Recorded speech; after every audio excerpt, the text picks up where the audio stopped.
अस्सलामु अलैकुम वरहमतुल्लाहि वबरकातुहू. எஸ்ஸர்னல் குர்ஆன்ல பேஜ் நம்பர் 15ல லாஸ்ட் 5 வேர்ஸ் பார்க்குறோம். இதை நம்ம இந்த 5 வரிகளையுமே ஃபுல்லாக சென்டென்ஸாக தான் படிக்க போகிறோம். எழுத்துக்கூட்டியோ ஹரக்கத் இல்லாமல் சிங்கிளாவோ படிக்க போகிறது கிடையாது. சரியா?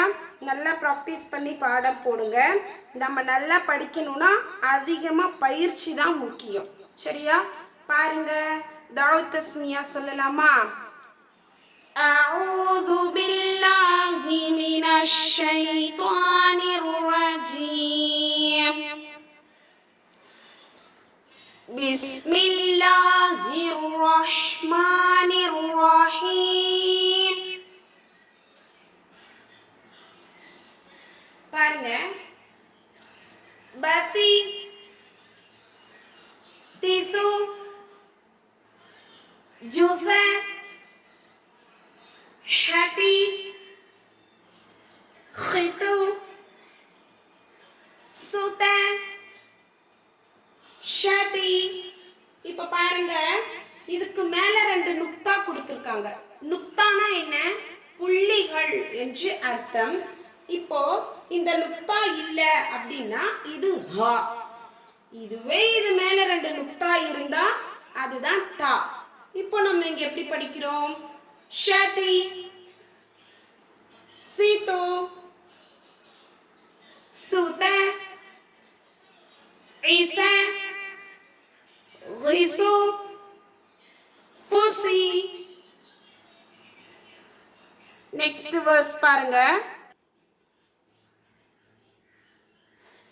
கைசு சாரி கைலோ குலி லிலா ஹுவா ஹிமு மாஹு திஹா ஹதி லிது லஹி அஹா கியூ. இது காஃப். யாக்கு தியா நயு ஃபியா லியு.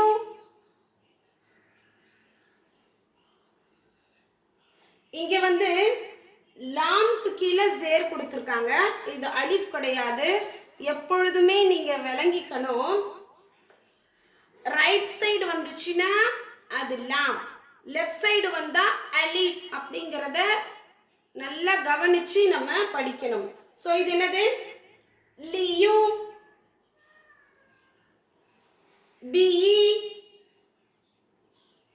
இய கவ ஹுஇ இஹு. இந்த உச்சரிப்பு நல்லா வரணும். ஹாவுடைய உச்சரிப்பு. இஹு லஹி. இன்ஷா அல்லாஹ் மிஸ்டேக்ஸ் இல்லாம படிச்சு பாடம் போடுங்க.